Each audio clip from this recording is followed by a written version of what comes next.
asalaamaaleykum mbokki Fissel TV asalaamaaleykum mbokki internet yi ñu ngi leen di nuyu di leen ziara di jox ku nekk wàccu waayam di am mbégte nag ak contentement bu rëy toujours di ñëwaat ak yéen ci seen émission leeral tey nag leeral day dalal kàngam day dalal gan gu màgg ñu koy wax Abou Cissé donc sans plus tarder dañ koy bàyyi rek ki nga xamante ne nii moo di suñu invité du jour mu présenté wu ak suñuy mbokki internet ak suñuy mbokki téléspectateurs yu Fissel TV père ñu ngi lay nuyu. maa ngi leen di fay di leen jaajëfal di gërëm waa Fissel TV te ñaan yàlla seen télé bi dem ba bokk ci télé yi gën a am maanaa ci biir dëkk bi man maa ngi tudd Abou Cissé di conseiller municipal mairie bu Fissel am cosaan village bu ñuy wax Ndoyembut fi mu nekk nii aussi maa ngi fiy gérer benn coopérative mutualiste multisectorielle. D'accord monsieur Cissé donc ñoo ko déggandoo ci lii bi tey suñ doon wax benn présentation gaa dugg nga ci sax waaye nga présenté ñu si say mëbët ak say ambition ci wàllu Fissel lan lay doon présentation bi maanaam gën a yaatu. waaw comme ni nga ko waxee xam nga ay mëbët Fissel moom mën nañ cee wax lu bëri. xam nga mébét moom xel moom toujours day am lu muy rab mais Fissel dafa nekk dëkk boo xam ne bi lu bëri ci ay sumb mébét jaar na fi te taxul ba léegi dëkk bi mel ni mu war a mel kon tey su ma doon mébét benn mébét yi li may njëkk a def mooy Fissel amal benn forum boo xam ne bi potentiel u Fissel yëpp maanaam képp doomu Fissel boo xam ne bii yàlla may na la nga màcc nekk ab cadre ñu def forum boo xam ne bii ñëppay toog jëf diagnostiku Fissel xool li fi nekk yëpp ci structure naka lay doxe naka lañ mën a def bu am ay solution yoo xam ne yi su amee benn synergie locale dëkk bi mën a décoller loolu mooy la première porte d'entrée à Fissel pour cadre yi wàccaat doomu Fissel yi wàcc ñu def benn forumu Fissel xool Fissel li mu am comme potentiel naka lañ koy exploiter ak naka lañ mën a àndee ci ànd bu sel bu tey pour mën a suqali Fissel waaw. mën a suqali Fissel loolu mooy wax ji tey ñu gis ne yaa ngi nekk ci benn coopérative bu ñuy wax Comfis tey est-ce que loo ñu mën a xamal ci coopérative boobu nan lay doxee. voilà Comfis. C'est la coopérative mutualiste multisectorielle de Fissel coopérative bi ñi ko sos mooy les chefs de village de Fissel li tax ñu sos ko aussi dañoo gis ne politique agricole du Sénégal en général dafa am ay failles yu bëri dafa mel ni nit ñi amuñu volonté wu gunge béykat bi ba mu egg fi mu war a egg en général au niveau national ci politique nationale yi. léegi ñu toog xalaat ne kon léegi dafa jot ay béykat nekk ci benn gox organiser wu en coopérative di boole seen xalaat seen xam-xam ak seen alal ngir jéem a saafaral seen bopp seeni problème loolu moo nekkoon idée bi ñu bokk partagé ak ay chefs de village ñu ngi ko commencé en 2014 bi ñu ko commencé en 2014 ñooñu kese ñoo fi nekkoon chef de village ñu xool ci seen biir dëkk yan nit lañ am confiance ci ñoom ñoo xam ne ñii même suñ dugalee seen alal te amaguñu résultat du ñu nekk foofu di joytu naan dañoo yàq sama xaalis ak yooyu mais ay nit ñu amoon engagement lañ tànn bi ñu tànnee nit ñu am engagement yooyu ci la gars yi cotiser jënd ay parts bi ñu jëndee ay parts ñu def suñu assemblée générale. Au mois de mai 2015 biñ ko defee assemblée générale ba pare ci lañ jël tous les dossiers yi nga xam ni mooy constitué société coopérative ñu ak SDDR ñu remonté dossiers yi au niveau du ministère de l'agriculture bu ñu am agrément sous le numéro 12842 du 15 juin 2015. D'accord donc comme nu ma ko déggee comme nu nga ko waxee dafa mel ni Comfis ci wàllum agriculture lay yëngatu. waaw Comfis mu ngi yëngatu ci mbirum agriculture mais agriculture mooy grand A. Agriculture grand A c'est un ensemble parce que dafa am mbéy culture yoo xam ne bii taw bi lay àndal, dafa am élevage, dafa am transformation, dafa am maraîchage et dafa am aussi yeneen innovation yoo xam ni dafa nekk ci mbéy mi. Kon agriculture yemuñ ci foofu rek parce que paysan bi day soxla matériel, il faut que pratique bi régler matériel yooyu. Paysan bi day soxla def agriculture biologique, donc day soxla ay biogaz, ay biodigesteur. Yooyu yëpp ay politique la yoo xam ni dañ koy dugal dans CONFIS, xam ni day am côté agriculture biologique, am na aussi agriculture avec engrais parce que ñu bëri amuñu ay nag, kon ñaari la ñuy boole. Léegi aussi nit ñi suñu soxlaa matériel ñu ngi ci, même ci ceeb bi nii programme mu PENAR bi nii pour autosuffisance en riz ñu ngi ci, bu am nañ sax benn décortiqueuse boo xam ne bii mu ngi fi, ñu ngi koy jéem a vulgariser, mais y a toujours des difficultés. Xam nga changement de comportement moom gaawul. Kon pour te dire que nous sommes avec l'agriculture avec grand A. Problème bi nag agriculture nag dafa bëri ay aléas parce que ñun dañuy ñëwoon pour reconstituer d'abord le capital semencier de Fissel, parce que dañoo constaté ne état am na volonté jàppale béykat bi, mais toujours ci suuf day am ay doomu réew mi ñoo xam ne ñi volonté boobu état am duñ ko ci gunge, parce que dañuy jox béykat bi produit bu baaxul, surtout en matière de semence. ñu ne woon nag léegi il faut ñu taxawaay boo xam ne bii il faut ñu d'abord ñu régler capital semencier, surtout arachide bu Fissel, ak aussi dugal renouveler encore qualité semence dugub à Fissel. Parce que gerte bi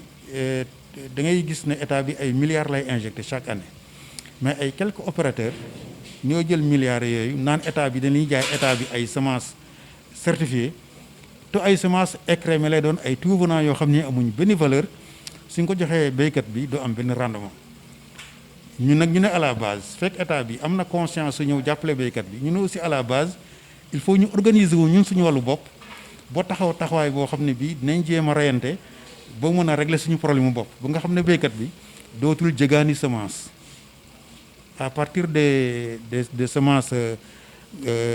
maanaam base wala pré-base ñu commencé développer semences yooyu ba nga xam ne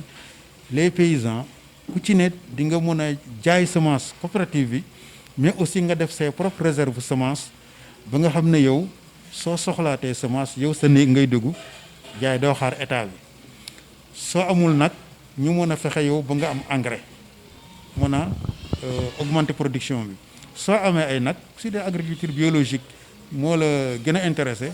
ñun dañuy def dissémination biogaz aussi au niveau de la commune, waaw, et au niveau de plusieurs communes yoo xam ne ñoo ñu wër, parce que biogaz bi ñu ngi ci fii à Fissel, ñu ngi ci dans les communes de Ngoy, commune u Niakhar, affaire yooyu yëpp côté yooyu ñu ngi fay yëngu ci biogaz ak commune Ndondol. Donc wax nga ne sànq affaire semence, est-ce que CONFIS day octroyer ay semences baykat yi? waaw ci lañ commencé, xam nga ñu ngi ko commencé en 2016 ak suñu benn partenaire bu tudd Ayfor International, benn ONG bu nekk Thiès. kooku moo ñu jàppale woon ci la première cotation avec 500 kilos, ñu jox ko ay producteurs ñu multiplier ko. Première année bi réussiroon na, mais bu ñu defee ay demande de crédit pour mën a am xaalis pour jëndaat semence yooyu, pour mën koo joxaat yeneen paysans pour semence yi gën a bëri, ñu confronté wu aux difficultés d'accès au crédit, mënuñoon am bor ba jënd gerte googu. xam nga kon gerte googu day dem ci beneen circuit boo xam ne bi soxla wu ñoon foofu. léegi daaw bi gars yi remboursé fekk dafa amoon système passage de don, bi gars yi delloo ñoo ñu jëloon ñu remboursé li leen joxoon période initiale bi au début, mais seen surproduction mënuñu ko woon jënd, ñu jox ñu léegi nag bi ñu jëlaatee loolu jox ko ay béykat daaw, nawet bi mel ni mu mel, semence yi ñoruñu, donc mënatuñu am semence de qualité. parce que facteur productivité semence dafa délicat, parce que dañu am ay semence de qualité, mais su fekkee ne jàppale wuñ la ba nga maîtriser ndox moo xam ne bii même soo joxee paysan bi di nga mën a irriguer à côté de une superficie qui est égale à la superficie que tu as donné aux autres pour su amee échec nga mën a amaat capital semencier boo démarré loolu moo ñu xaw a jafe pour le moment mais ñu ngi ci ren bi semence amul Sénégal on était obligé ñu ut ay gerte yoo xam ni c'est amélioré mais ça c'est pour l'huilerie léegi li ñu bëgg a xaar mooy incha allah suñ ko fekkee déwén ñu xool naka la ñuy amee ay semences yoo xam ni ay pré-base la wala ay base ñu gis ay quelques paysans pilotes ñu jox leen un certain poids comme ça ñu multiplier ay semences yoo xam ne yi nañ ko mën a jox gars parce que léegi semence su jógee pré-base base la jëm après base R1 après R1 R2 mu yem foofu mënatul dépasser foofu. d'accord ren ñu dégg ci ne am semence yooyu noonu ñuy joxe ñu ci bëri delloo si waat nañ gerte gi parce que nee nañ gerte gi mënul woon a nekk gerte guy naat. tout à fait loolu am na ñun aussi ñoo leen waxoon nañ ko delloo si parce que c'est un problème d'opérateur dafa am ay processus yoo xam ni soo ci nekkee yooyu des fois daf lay arrivé par exemple nga def un prêt à la banque te dit que du ma la jox xaalis bi pour nga dem jëndi mais léegi da ngay ut un fournisseur bi moo koy jox numéro compte bancaire am moo koy jox mooy def facture préformat bi léegi su ko defee banque bi viré foofu xaalis fa xam nga léegi la banque su viré foofu xaalis bi yow li ngay xaar mooy mu livrer la say semence bon su la livrer nga dem ba ñibbi bon pare na ak yow léegi bi ñu ko joxee bi mu demee noonu ba ñu am mooy li ma wax rek les semences tout venant là parce que moi c'était des semences pour huilerie mais nekk loon ay semences certifiées pour production semence mais ay semences pour huilerie la woon léegi bi ñu constaté keroog le jeudi bi ñu commencé distribuer gars yi ne semences yi kat baaxuñu ci lañ wax paysans yi ne attention ku ci am saaku gerte bu baaxul indiwaat ko parce que fekk na xaalis bi demagul ci opérateur bi financé woon bi fournir woon gerte bi donc am na ñoo xam ne ñi ils ont respecté les consignes indil ñu gerte gi bi ñu ko indilee aussi dañ ko delloowaat fournisseur bi remboursé ñu xaalis boobu ñu utaat feneen gerte noonu la tëddee waaw. donc est-ce que gerte rek ngeen di joxe dégg nañ tamit aussi engrais bi gars yi di déplorer que ni dafa cher ni ngeen di jaay engrais. xam nga nit ku ñuul bëggul lu yomb parce que suñ ne engrais bi dafa cher mënuñ ko sax justifier ñoom ñooñu c'est que dafa am engrais boo xam ne bi état bi moo ko subventionné am apport bu béykat bi indi beneen partie bi état bi moo koy fay moo tax ñu mën a wax ne engrais bi dafa cher beneen bi état bi mu ngi leen di jox 6 20 10 ñun ñu jox leen 10 20 10. maanaam xam nga dafa am li ñuy wax nitrate potasse ak calcium engrais bi ñu lay jox ci état bi 6 20 10 la ñun suñu engrais 10 20 10 kon xam nga déjà soo xoolee éléments yi ko composé am nañ fu ñu ëppantee doole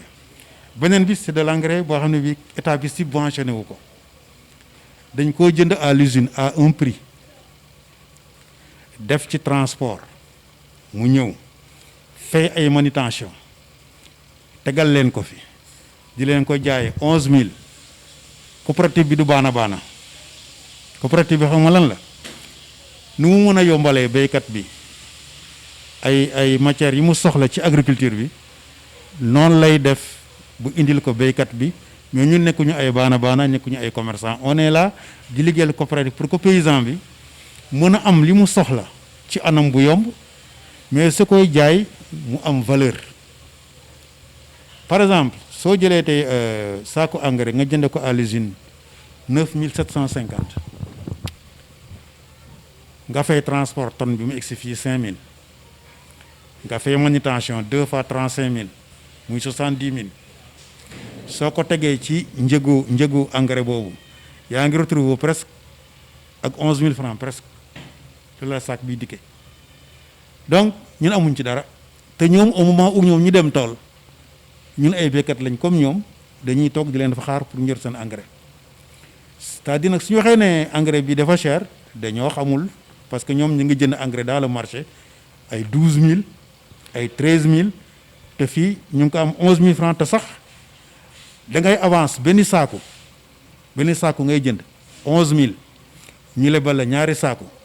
bàyyi koog yow bu déwén nga remboursé ñu 22000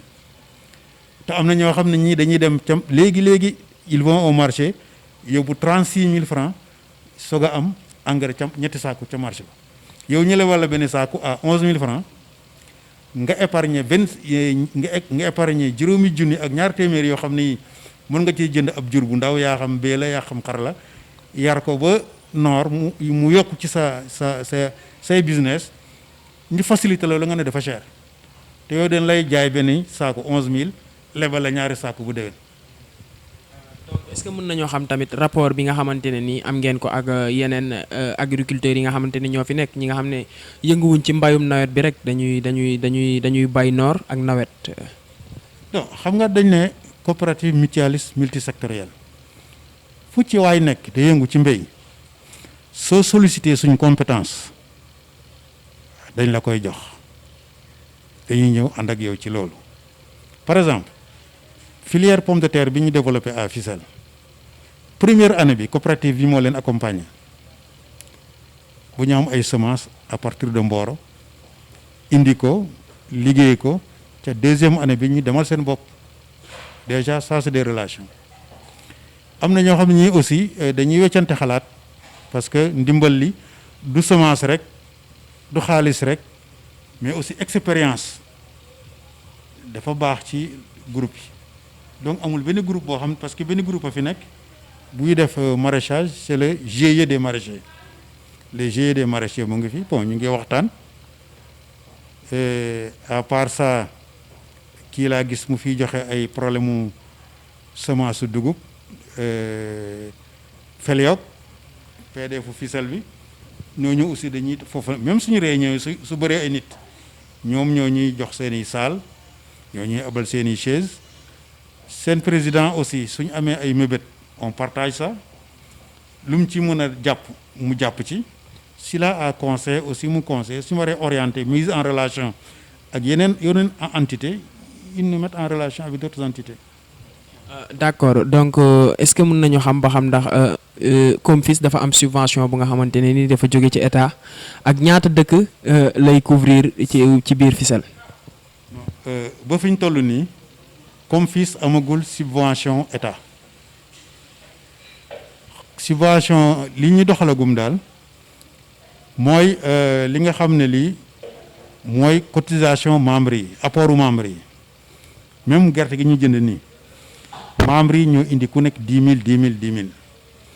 000 yooyu lañ placé au niveau de la LBA parce que aussi dañoo bokk ci benn faîtière bu tudd ASPRODEP donc ASPRODEP moo ñu yombalal suñ obtention crédit boobu au niveau de la LBA un crédit vraiment doux crédit bu oyof ci béykat bi bu mën a jàppale béykat aussi kooku ASPRODEP moo ko liggéey. beneen bi ASPRODEP def aussi moo nu mettre moo am un crédit au niveau de la DER crédit DER boobu la ñu ASPRODEP jàppale bu ñu am engrais jox ko paysans yi kon appui bi de l'état dafa appuyer ASPRODEP fekk ñun dañoo affilié ci le réseau national des coopératives spécialisées ci semence ñooñu aussi dugg ci faîtière bi mooy ASPRODEP. loolu mooy yombal suñuy programme waaw même su amee appui état ci ñooñu lay jaar ñëw ci ñun mais pas directement à la coopérative. D'accord donc seen zone d'intervention biir Fissel yëpp la wala dafa am dëkk yu nga xamante ne ni ñoom ngeen di intervenir. Bon, pour le moment jëlaguñu Fissel yëpp parce que c'est un début même ren fi mu egg chef de village yi ñoo xam ne dañoo boot ay nit te waruñoo mën a am satisfaction. ñooñu nekk dans le besoin moo tax ñu yaatal ko parce que nous sommes ci benn phase pilote boo xam ne bi amuñu droit à l'erreur normalement ren on devrait travailler dañu waroon liggéey rek ak juróom fukki nit mais chef de village yi ñooy wax di wax bu ñu liggéey ak ñaar téeméeri nit ak juróom benn fukk ak juróom ñooñu aussi ñi lañ répartir wu am na ñoo xam ne ñi Fissel Escale lañ bokk bëriwul Fissel Escale am na Fissel Séeréer am na Ndofane am na Ndoyo Mbut am na Bad am na Mbelongout am na siis xawul toog ngol xawul godogeen njaasaan saasal baak ak saasaq ci dëkk yooyu la ñuy yëngatoogum voilà. d'accord sànq nga wax tamit aussi ne subvention yi wala yi nga xamante ne ni yéen a ngi koy am ci membres yi cotisation membres yi lay jóge est-ce que membres yooyu ba tey ñoom ñu ngi si biir ak maanaam bu ñu cotiser ba pare dugal seen xaalis ñoom lan lañ si am en retour. loolu ñuy cotiser moo tax ñu am xam nga tey membre bi cotiser moo def 10 000 francs aspro kii LBA ne la il faut nga indi apport pour le crédit 1 million foofu ngay jëlee 10 millions ci 10 millions ci ngay jëlee nga def apport bi au niveau de la LBA LBA jox leen lebal leen xaalis ngeen jënd intrant yi jox ko béykat yi c'est comme ça noonu lañ ciy amee dara c'est-à-dire dañuy indi seen alal ñu yóbbu ko au niveau de la banque lebal ñu après ñu jox leen seen bor la daal ñoo ko lebal seen bopp. quant à l'engrais nag ASPRODEP moo def ay démarches am indil ñu ko ne ñu nag léegi paysan bu ne day fay benn saaku ngeen jox ko ñaari saaku bu déwén saaku bi 11000. ok d'accord tey bu ñu doon wax seeni jafe-jafe ci wàllu ficelle comme fils yan jafe-jafe ngeen di jànkoonteel. bon xam nga jafe-jafe moom c'est aléatoire képp koo xam ne ki yaa ngi yeewoo biir ficelle nga am jiw bu mucc ayib ca na nga ko soxlawee beneen bi mooy ñu mën a incuber ay jigéen incuber ay jeunes boo créer fii ay petites et moyennes entreprises ci biir localité bi te loolu pour mu gën a dëgër pour mu mën a dëgër il faut ñu am un formateur boo xam ne bii dafa xereñ ci langue nationale yi pour mën a gën a expliquer communauté bi naka la coopérative di doxee lan mooy coopérative lan moo ko tax a jóg naka lay joxe soo bokkee ci coopérative naka nga mën a dundee ci biir coopérative boobu bu dañuy gën a comprendre coopérative parce que loolu mooy première buntu bi su ko dañuy comprendre suñ mébét yooyu dafay topp beneen bi bëgg nañ am benn système financier boo xam ne bi day permettre yaa xam béykat nga yaa xam commerçant nga yaa xam transformateur nga wala transformatrice wala un jeune bu am benn idée de projet boo xam ne bi ci ni Confis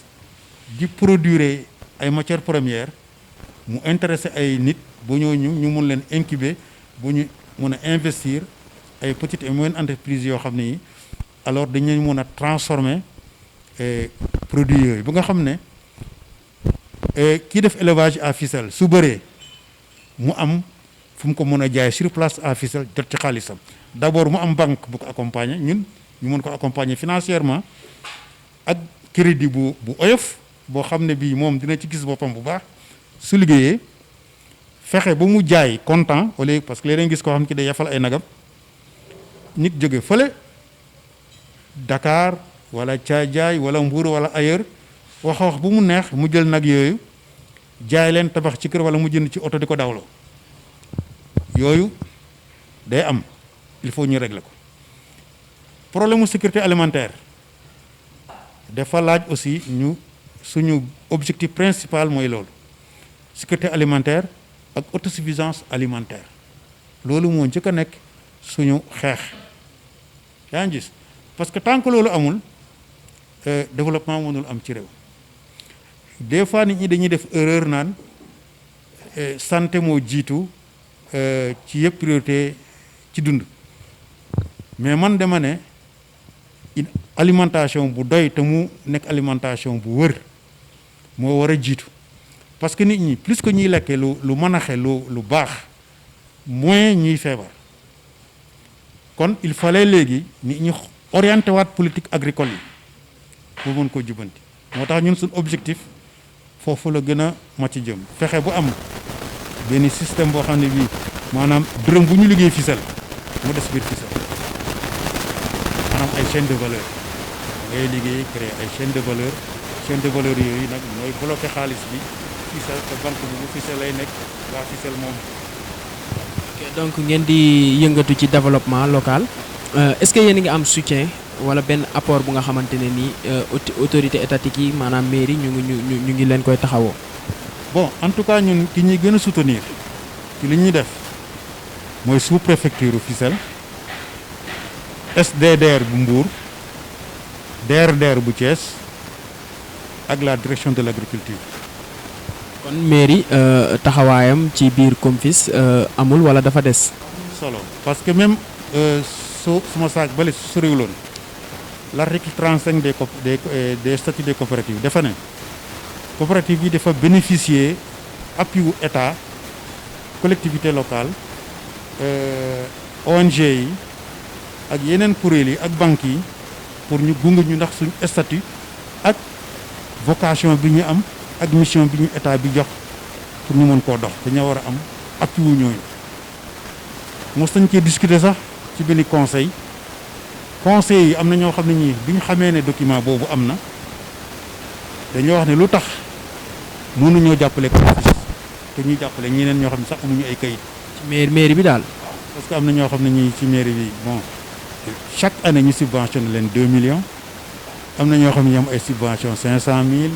ñu ay subventions ce sont des subventions yoo xam ni dañ koy joxe chaque budget te ñun en tant que conseiller feedback utilisation xaalis boobu duñ ko am donc on peut bénéficier. bi ma ko sollicité aussi que c'était uniquement sax pour ma fédérer soxlawu moon seen appui mais li ma soxla woon mooy 300 000 pour mu mën a verser sama caution au niveau du réseau national des coopératives. li ma gën a soxal mooy la politique de développement naka lay def ba dëkk bi am koom-koom parce que équipe lañ nekkee dafa ne soo ne jeu rek c'est haïssable parce que man lu ma réaliser fii Fissel en équipe lañ ko réaliser te mën naa la matérialiser ay mbir yu bëri yoo xam ni réaliser nañ ko fi ak ay nit fii Fissel te ci logique boobu laa continuer ba léegi loolu mooy sama objectif ci politique. soo gisee mutuelle de santé bi fu mu ne suñu initiative la ñun PDF yi 4 PDF bu Joxaar bu Ndoloor bu Fissel ak bu Caajaay ñoo waxtaan bu bëggoon am un système financier fii à Fissel bien vrai ay commerçants ñoo ko sos mais ñun PDF yi ñoo génnee suñu alal ci sama idée directeurs yi jàppale ma muy ñoom Jegaan Faye ñoom Pierre Thiaw Joxaar ñoom Paul Marie Faye Caajaay ak grand bi Kama à Ndoloor ñooñu ñoo gunge sama initiative ba lii mën a ne kon nekkoon na fi teral ay nit sakk seen fa njaboot fii ñu wax Feliok PDF bi nekk fii Fissel fu mu nekk nii bi PDF yi nekk au Sénégal à un moment donné dañoo nekkoon ay projet école bi ñu demee ba ñu yëpp nekk projet communautaire ñu war a tëj projet bi parce que ñu fi nekkoon dañoo taxawoon ne projet bi du nekk jamais projet communautaire parce que dañ ko bëggoon aakimoo di ko régler seeni problème man ak ñeenti kilifa yoo xam ne fii lañ nekkoon Fissel kenn ki mu mooy dégg parce que moo ci dund fi mu nekk nii ñaar ñoo ci dund fi mu nekk nii ñoom ñoo taxaw xar seen tànk tubay ànd ak man ba ca direction ba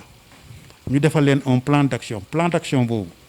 dog a fay mu may dégg maa ànd ak moom ñu koy dox di ko dox ak tous les risques yi mu amoon gastal nañ ma fa ay nen gastal nañ ma fa ay reen nu mystique di mel def nañ ko foofu pour m'éliminer mais soo nekkee ci dëgg ak lu jub kenn mënu ci yow dara. soo nekkee ci dëgg ak jub kenn mënul si yow dara est-ce que mën nañu xam sa relation ak monsieur le maire parce que comme que militant APR ngeen yéen ñaar ñëpp fan yi dégg nañ coow yu bëri na entre APR au niveau national mais aussi au niveau local ñu ngi dégg ay coow yu bëri si diggante des tendances politiques yow sa relation ak monsieur le maire wala sa relation ak parti bi nu mu demee. man j'ai une relation de militant xam nga man dama leen ne ci commencement bi man defuma politico xele man sama carte convergence des cadres républicains mu ngi nii sama biir sac kon am na dimension bu ñuy waxee localement duma ci sax addu parce que ñii am na ñuy yenn réflexion yi soo ko amee pour man silmaxa nga silmaxa mooy xam nga silmaxa dañoo foog ne ku gumboo mooy silmaxa mais am na ñoo xam ne ñii dañoo silmaxa kon ñooñu seeni réaction sont des activistes xamuñu politique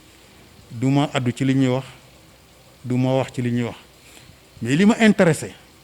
mooy au niveau national de l'APR ak beneen parti mu mën di doon gis naa ne yaa il mal donne parce que su ma jëlee exemple PS bi ma yar bu njëkk da nga doon am un leadership à la base boo xam ne bii dafa am ay moyens militant bu am problème rapidement nga dem ci kooku régler sa problème après nga ñëw delloo siwaat ko fi mais léegi lan lañu gis da ngay gis ne diwkat cadre la mu ngay jàng na te man cadre xale bi togg fii ceebam bu neex bu ñëpp mën koo lekk ba mu saf cadre la dans sa cuisine kon pour man cadre c'est aléatoire parce que tous les grands projets yi gën a ngand ci état bi ay intellectuels ñoo ko yàq su ma dellusiwaatee ci cadre général politique il faut tous les partis xoolaat naka la ñuy politique da ngay ñëw bëgg politique jóge fale sa oto ut xaalis dugg ci biir nit ñi jàppale la parce que doomu dëkk bi la nga falu sa téléphone kenn dootu la jot léegi un militant boo xam ne bii mu ngi fii à Fissel su amee leader politique mu jàppale la gunge la ba nga egg fi nga war a egg tey jabaram feebar ci période bii ñu nekk xam ne yàlla xam na li fi ne amul ay moyens mu soxla la leader politique oo ko téléphone mënu ko jot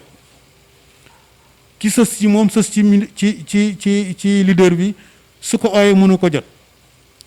c'est grave loolu mënul nekk politique parce que finalement nit ñi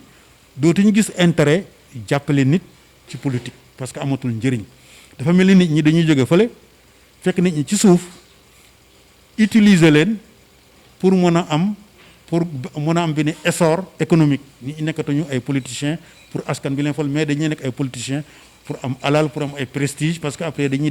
ils sont insolents dootuñu respecter nit ñi alors suñu waree ut emploi aussi duñu xalaat nañ man nit ñi ñoo ma tax ba mu am li ma am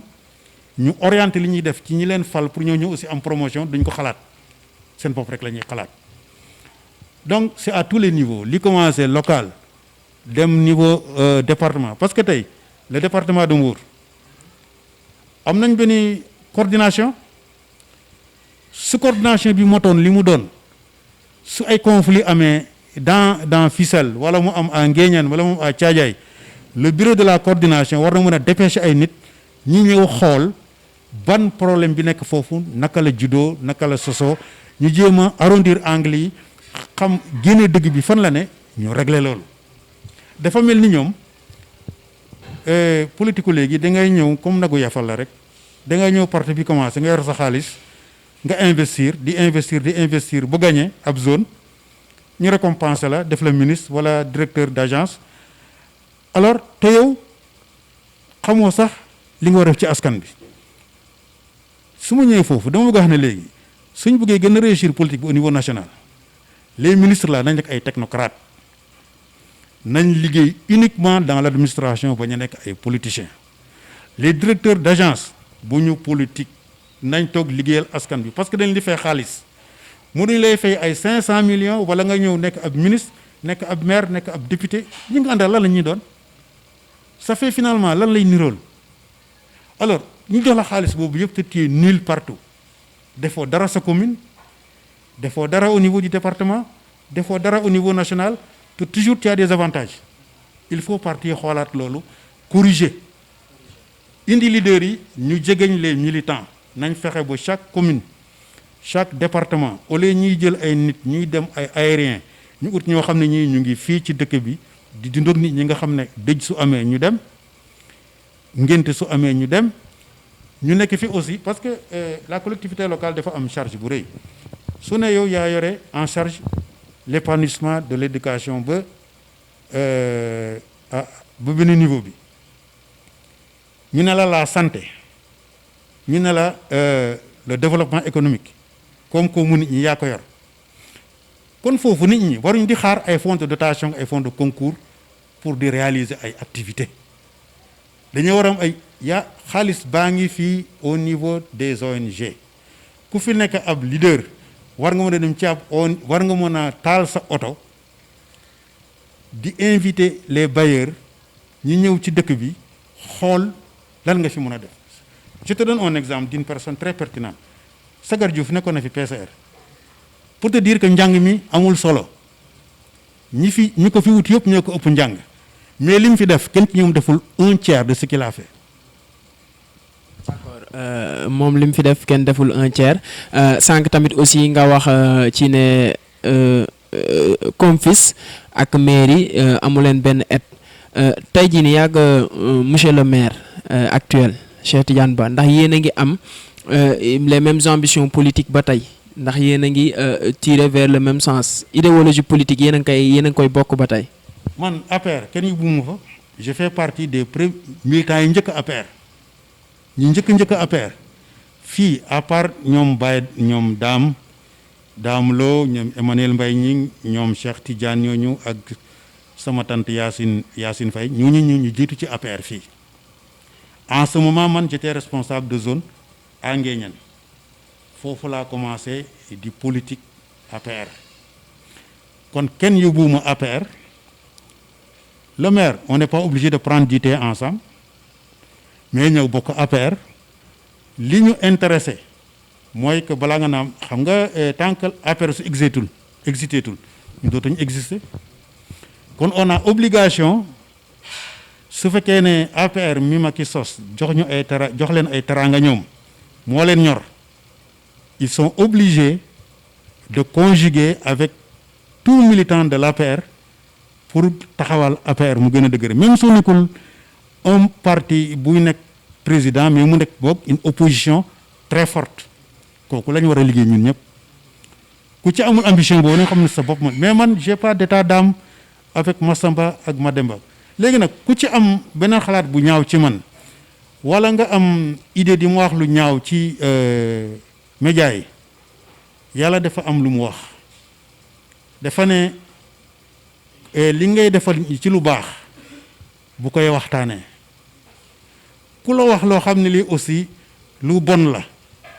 baal ko kon ko wax ci man te li nga wax ci man nekk ay safaan ay fen kese la wala sa xeen wala sa xol bu bon moo tax ngay wax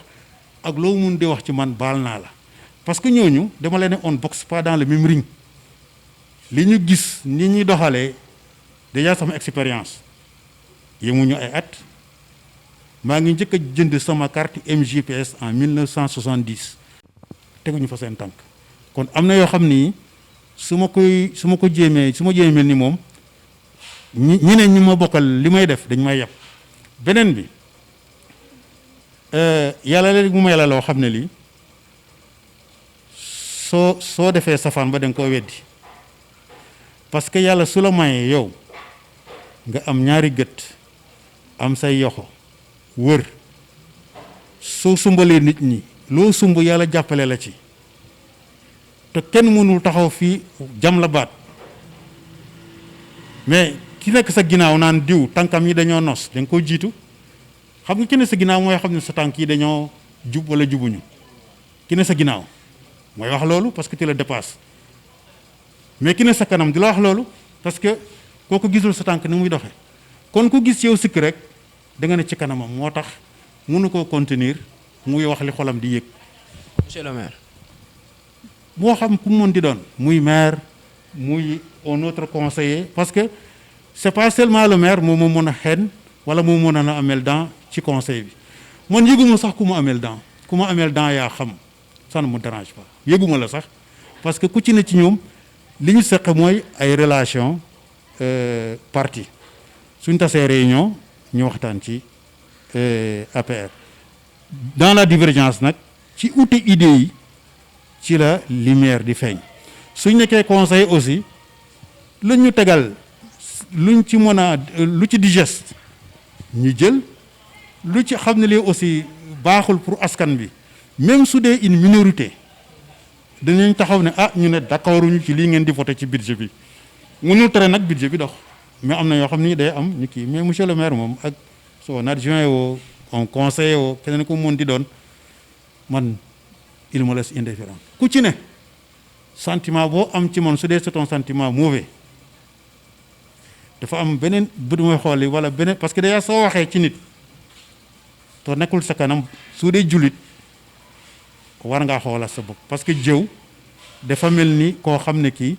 da nga jël sa mbokk xamp ko di lekk yàppam noonu muy nàcc ni mu saltee loolu mooy wax ci ginnaaw nit. donc tamit aussi est-ce que yaakaaroo ne loolu benn désavantage la ci Fissel que ñi nga xamante ne nii ñooy suñuy conseillers municipaux ak ñi nga xamante ni ñoo bokk même au sein d'un même parti ñu gis ne fan yi tension yi bëri na trop entre membres APR loolu noonu nga foog ne du benn désavantage ci Fissel par exemple tamit aussi Fissel ñu ngi jàpp ne keroog rek ñu ngi koy wax ci point de presse fële Mbafay ñu ne bu fekkee ne tali bi baaxul jarul waa APR ñëw di fi politique si ñu delluwaat gisaat ay tension yu nga xamante ne ni am na entre militants APR ci biir Fissel est-ce que loolu nekkul benn désavantage ci Fissel mais aussi ci parti bi. non ñooñu am problème boobu ñooñu ñoo am désavantage ñooñu ñu am problème parce que léegi xam nga li ngay comprendre nit ñi fi leen nit ñi di xalaat ak fa ñu ne léegi ça fait deux. xam nga ni ñun dañu yaakaar ne soo jàngee école rek yaa gën a yeewu ñi toog fee seen kër di déglu rajo yi di suivre événement yi di xool waa dëkk bi ni ñu doxale ñoo la gën a xam li fi ne ñoo la gën a xam aussi ce qu'ils vont faire désavantage ñooñu mënuñoo bloquer Fissel parce que lu jot yomb gis nga affaire yi nga gis ni yëpp muy sooxe du caa génn dañoo gëm APR wala dañoo gëm Fissel seen bopp lañu gëm. ku ci ne sa da nga yaakaar ne man fi ma toog diw def koy lor ñi xam nga buur maanaam bu njëkk li ñuy wax buur ak mbër ak jongama ñoo xaw a niroo jikko buur fu ñu déggee koo xam ne kii ni dañ koy commencé tudd naan kii sama fi ma toog la soxla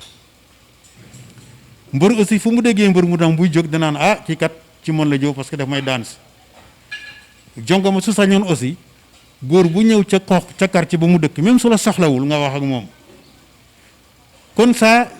c'est inné ci nit dafa nekk loo xam ni soo amul diine daf lay sonal parce que daf lay day nekk ci sa xol bi mais soo amee diine da ngay xam ne lu am yàlla la te dama yaakaar ne su fekkee ne rek la da nga war a futteeku pour liggéeyal nit ñi jarul yéen i xiiroo yeeg ngaa yooyu jarul yéen i bañante yi jarul yéen i noonoo yi. d'accord APR nekk fii depuis 2014 maanaam ci conseil municipal bi mais aussi depuis ñoom ñoo fiy gagné mais tey Fissel waaye jàpp nañ ne amul benn avantage APR li mu fiy gagné ba tey gis nañ infrastructure yi doxul tali baa ngi nii doxul leneen ak leneen doxul te Fissel bëri ay militants APR. yéen ban tànk ngeen di dox ci loolu noonu est-ce que tamit ministre bi nga xamante ne ni peut-être Omar Youm ak ñi nga xamante ne ni ñoo nekk ci département bi nekk ay APRistes est-ce que Fissel mu ngi peser réellement si politique u APR. je te dis bien c'est une très question bu baax la boo nga ubbil benn bunt dama la bëgg wax ne le département de Mbour APR Mbour a commencé par Omar yi moom nga tudd xam nga ci parti bi la ñu fekk te mooy coordonnateur APR à Mbour joxuñu benn cër waa Fissel te loolu dafa yàgg Fissel. pourtant chaque année moo fiy gagné. depuis dama leen ne depuis PS moo doon gagné Fissel ba ni muy tas mosu ñoo jox valeur waa Fissel APR ñoo jëli fi PS Macky bi mu ñu recevoir à Thiès bi ñuy waaj local yi. dañ ko jox benn feuille wax ko lycée bi pour dañoo bëgg a tabax lycée wax ko problème yi Fissel jànkonteel bu ci coopérative bi lam la ñu wax def ñu ne soo leen gañee Fissel day di ngeen am lu rëy mais suñ leen gañee Fissel aussi dinaa xam ne ku am doole moo leen daaneel du tax ma mere leen te lycée bi pour ngeen mën koo am ak yeneen pour ngeen mën koo am bi ñu gagné Fissel ba léegi defu ci dara. Département de Mbour su ma waxee commune Mbour lañ fa nommé ci ay nit ci ay cadre te ñoom mënuñoo gagné Mbour sax ak jóor la am nañ député am nañ conseiller am nañ nu mu tuddati ki yore département bi responsable ki yore conseil départemental am nañ ay directeur d'agence te ba léegi mënuñoo gagné commune Mbour dans toutes les départements de Mbour 16 communes la. Fissel kese la ci APR namewul nit y a pas un nominé à Fissel amul xale buñ fi recruter Fissel defuñu fi dara. léegi yéen lan mooy seen taxawaay pour que loolu changé. xam nga taxawaay balaa ngay. donc toujours yéen a ngi ci seen. donc toujours yéen a ngi ci seen émission leeral ne woon naa leen.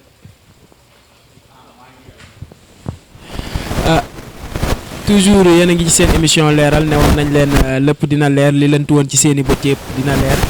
toujours ñuy continuer rek di wax ne yéen instant bii nii yan mëbët ngeen am wala yan perspective ngeen am pour ce que APR gën leen a jox valeur gën leen a jox gëdda fii ci diwaanu département bi. waaw xam nga li nga wax sànq nii xam nga toggoo saxal wala du suuli du procédure. Parce que d'abord militant bi sooy milite ci ab parti da ngay idéologie parti bi moo lay ngay xam ba pare soog a militer ci parti boobu donc bu ñu gisee idéologie parti bi ak ni ko ki ko sos muy Macky Sall ni mu ko gëmee ak ni mu koy dundee moo ñu ci dugaloon même su fekkee ne dañoo marginaliser Fissel man li mu wax toujours waa Fissel dama leen di wax ne il est temps ak parti bi mu mën di doon mu am un leader boo xam ne bii day liggéey directement avec le secrétaire national du parti bañate wekku ci benn responsable parce que responsable bu ne sa département nga tal donc soo ko doolelee moom day gën a am doole rek kon yow yaay am fayda sa fayda bopp ngeen liggéey ci suuf ba am seen base bu dëgër moo leen ne base bi yéen a ko maîtriser c'est ça d'abord le travail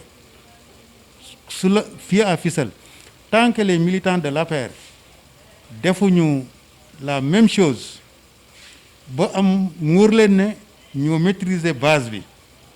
soo moomee sax en politique soo amee base bu dëgër mais loolu laaj ñu jox la mais nag soo ñàkkee fayda di laqatu ci ginnaaw beneen leaderu commune pour nga mën a am dara mais kooku balaa mu lay sóoraale commune am lay sóoraale ba pare kon waa Fissel ñoo war a bàyyi seen détails yooyu ay querelle d'intérêt yoo xam ni du am benn njeexital ci ñoom ñun ñëpp ay perte ci affaire boobu parce que su awee ne di wax kee aw nii di fippu kenn du ma ànd ak kii te ngeen bokk parti bi léegi la leader ci parti kan lay jox kan lay responsabiliser kon dañ ne li ñu war a njëkk a def mooy d'abord ñu am ngëm-ngëm gëm suñu bopp liggéey parce que balaa nga naam ne fa donc gars yi lu ñuy gën a diviser wu APR di gën a faible biir Fissel te beneen après day am une chute su amee chute beneen parti moo ñoo taxawaat rek. ok d'accord gën a gëm suñu bopp liggéey est-ce que mën nañu jàpp ci loolu que ni monsieur Cissé dina posé wu candidat si élection mairie. non man j'ai toujours dit même élection yi passé ñu bëri ñu ngi ma doon soññ ci ginnaaw naan nekkal candidat mais man du ma posé candidat population bi su ma soxlaa su gisee ne depuis 90 ba suñ jonite li may def Fissel doy na leen ba ñu xalaat ne mën naa nekk seen candidat ma doy leen su boobaa suñ ñëwee de fekk si ma ay nitam ak ay nitam aussi ñooy ñëw ma ñun kat dañoo bëggoon nga jóg ñu nga jàpp pour ñu jàppale la pour nga yore destin Fissel en main su boobaa dinaa xam ne benn élite bu Fissel ak na élite ba di bindoo dinaa mën a xool nag ak naka lay ànde ak ñoom parce que loo préparé wul même su la nit ñi fekkee foofu ne la kaay il faut nga def ndànk balaa nga ci sóoru kon man du ma nekk sama propre candidat mais askanu Fissel su ma leen doyee bu ñu ne yaa ñu doyee comme candidat. donc dernière question est-ce que mën nañu xaar que ni bu fekkee ni posé woo candidat nga apporter ce soutien si sa doom Cheikh Cissé Opa parce que ñu ngi gis ne mu ngi yëngatu ci wàllu développement mu ngi yëngatu aussi ci wàllu politique. bon xam nga nit mënoo toog ci mënoo yëg ci ab bànqaas soo pare yore sa jaasi di gor bànqaas boobu Cheikh Ibra su nekkee dans l'APR am ay ambition dans l'APR su ko APR defee candidat au parti bi mais ñun ñëpp koy soutenir mais su ko APR deful candidat ak lu ma ko soutenir mënul dem su fekkee ne dafa affilié ci beneen parti mu jóg ci pour defi politique ci biir commune bi mais ñun nous sommes à l'APR hein. Le pouvoir ne se donne pas. ok d'accord mu nekkoon benn émission bu nga xamante ne nii leer na nañ bëri na enseignement bëri na ay jàngat bëri na ay lenn lu nga xamante ne nii peut-être leeruloon ci bëtu askan wi tey leer na donc di jaajëfal bu baax a baax suñu invité bi suñu papa suñu mag suñu xarit monsieur Abou Cissé donc di ko wax rek bu fekkee ne am na lenn lu nga xamante ne nii waroon nañ ko wax te waxuñu ko ce mot de la fin. jërëjëf sans mot de la fin ñun fekk ci mbirum agriculture la ñuy yëngatu damay lancer un appel solennel au gouvernement du Sénégal soo jëlee 100 personnes 70 personnes yi ay béykat lañ nañu dooleel le ministère de l'agriculture ba ci suuf soo demee ci DRDR yi da ngay ruus chef service départemental lu Mbour bi mu ñëw fii réunion barki démb ab moto la yéeg ça c'est honte pour un départemental. kon nañ xoolaat loolu yokkaat effectif monde rural bi maanaam waa SDDR yi ak DRDR yi nañ leen équiper toppatoo leen ñu mun a wàcc ci base bi di accompagner paysans yi. beneen bi les coopératives yi ñu état bi sos na leen gën a xoolaat appuyer leen su bëggee opérateurs yi jóge fi di yàq suñu xaalis parce que coopérative bi soo ko jàppalee techniquement moom ay agents yu fa ne. ñu permettre leen ñu maîtriser ndox am fu ñuy exploiter di produire ay semences wala ay paysans pilotes yoo xam ne suñu produire semence dañuy maîtriser ndox ba nga xam ne su tawul période accalmie boobu muy am paysan bi mën a arroser gàncaxam ba du yàqu foofu la leen di nañ toppatawaat agriculture jàppale agent nekk agriculture recruter un personnel suffisant au niveau de l'agriculture loolu daal il faut que ñu mettre en bonne condition les agents de l'agriculture pour ñu mën a accompagner le monde rural parce que le monde rural président bu ñu fal ñoo la fal tey il n'est pas waruloon nekkati tey Sénégal béykat bi di béy ileer ak di takk ay machine nit ñi nañ xam ne fi ñuy xool béykat ba au temps de Senghor ak au temps de Abdoulaye Wade récemment béykat bi même bi Abdoulaye Wade di ñëw Abdou Diouf fekk na béykat bi fu mu toll dafa dépassé niveau bi gars yi di politique yi ñuy def ci béykat bi daf ko dépassé vision bi ñu am ci béykat bi dafa dépassé très longtemps la vision du gouvernement par rapport à leur maanaam balaa may wax au français béykat bi niveau bi mu am tey ak li muy xalaate tey dafa gën a kowe li état bi di leen nasal yaa ngi gis moo tax ba léegi politique yi am problème kon il faut ñu changer xam ne béykat bi bien vrai demul école mais am na gisin am na y a la télévision média yaa ngi wax yaa ngi voyager di ñëw kon nañu changer waat xam ne le paysan de Senghor bokkul ak paysan Macky Sall bi tey bëgg-bëgg yi du ñu benn gisin yi du ñu benn nit ñuy doxale du benn jërë ngeen jëf te ñaan yàlla vraiment seen Fissel TV bi nekk télé boo xam ne bii moo gën a am maanaa ci télévision Sénégal bi yàlla mun na ko te dina ko def jërë ngeen jëf. jërëjëf mu nekkoon seen émission leeral mieux que savoir comprendre loolu mooy mëbatu Fissel TV fexe rek ba askan wi ñu jëriñu ci suñuy programme xam li nga xamante ne nii moo di ay association yu fi nekk di dox ba ëllëg mu mën leen a jëriñ loolu rek moo nekkoon yi tey leeral tey nag ñu doon dalal suñu papa Abou Cissé di leen jox dig daje ci yeneen i numéro di leen jox dig daje aussi ci yeneen i plateau yeneen i décor toujours rek sur Fissel TV nee naa leen fii rek la c'est la chaîne locale c'est la chaîne leader et c'est Fissel TV merci beaucoup.